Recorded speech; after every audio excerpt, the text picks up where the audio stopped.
Bueno, con el tema del cambio climático y lo que podemos ver acá a nivel de, digamos, de esta zona o de este predio, es una de las cosas más notorias es los cambios, que lo han dicho también los meteorólogos, los cambios en el régimen de lluvias y que ha provocado que las lluvias sean más intensas, pero y intensas no solo de caída de agua, sino a veces asociada a vientos y otras cosas que hacen daño a los cultivos.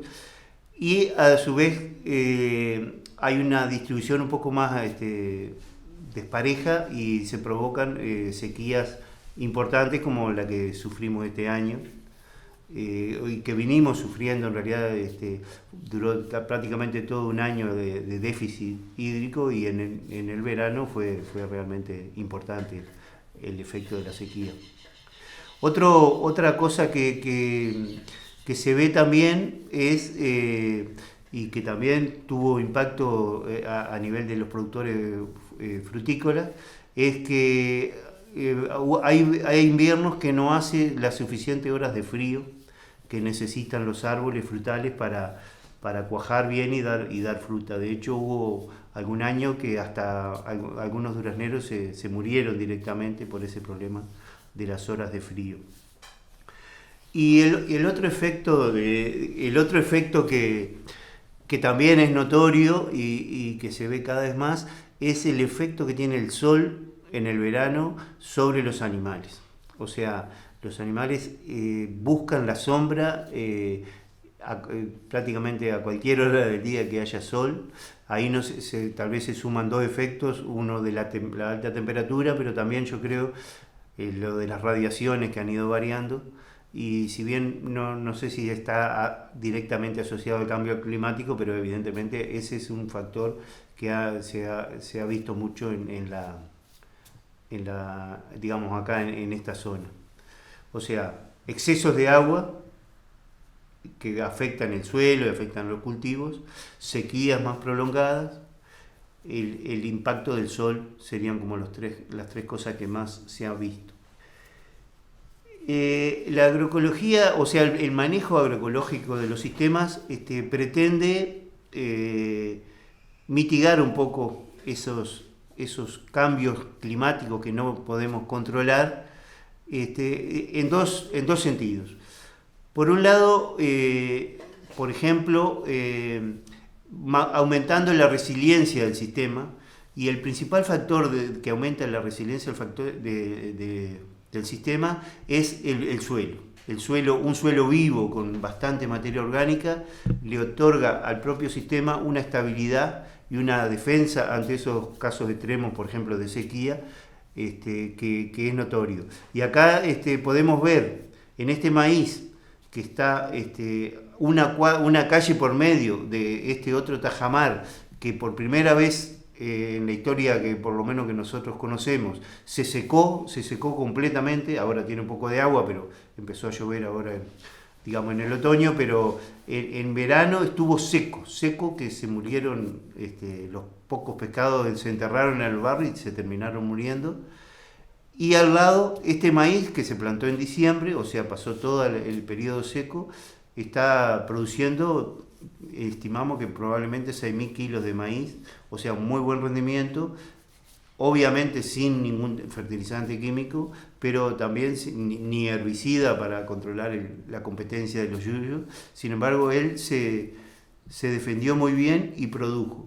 ¿Y cuál es el secreto? Que la tierra estaba viva, lo que permitió que las raíces exploraran más suelo, por lo tanto recuperaran agua de más profundidad, y a su vez la materia orgánica, como todos sabemos, actúa como una esponja que retiene el agua y lo va liberando de a poco a medida que los cultivos van creciendo.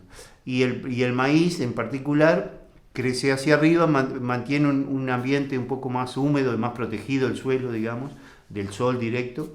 Por lo tanto, todos esos factores hacen que sea más, que haya podido producir bien en una seca. Si lo comparamos, por ejemplo, un monocultivo de soja donde no hay ningún pasto haciendo sombra, donde hay mucho suelo expuesto y donde hay una carga de nutrientes demasiado alta, todas esas cosas hacen que la seca en realidad sea mucho más perjudicial.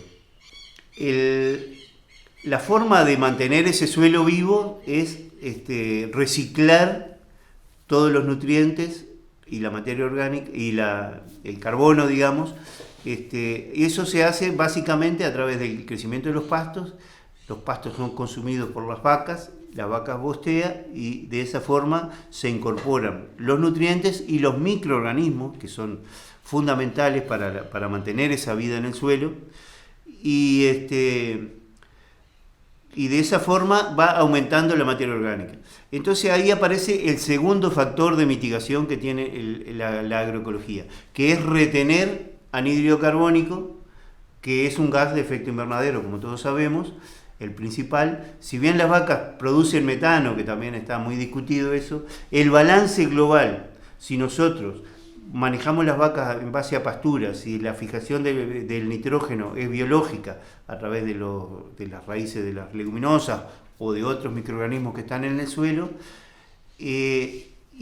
por lo tanto aumentamos el carbono que se retiene en el suelo, que es mayor incluso que el que se retiene los bosques en los árboles, digamos, ¿no? De esa manera se está teniendo un balance positivo con respecto a los gases de efecto invernadero. Por lo tanto, la agroecología actúa de dos maneras. Por un lado, mejora el balance de gases de efecto invernadero que hacen al cambio climático, y por otro lado, crea condiciones de mayor resiliencia del sistema ante los episodios extremos que están ocurriendo, y todos prevén que va a seguir, digamos, empeorando. Lo mismo pasa con los árboles dentro del sistema. Los árboles dentro del sistema nos permiten, por ejemplo, a las vacas tener sombra, reparar. También los árboles actúan de cortina contra el viento. El viento, como ustedes saben, es muy secante. Entonces empeora el efecto de la sequía si hay mucho viento. Los árboles ayudan a crear un microclima un poco más húmedo y un poco más amigable para la vida. Siempre pensando nosotros que la vida del suelo es la que nos mantiene la vida de todos nosotros, en particular de nuestras cosechas, nuestros animales, pero también de nosotros mismos.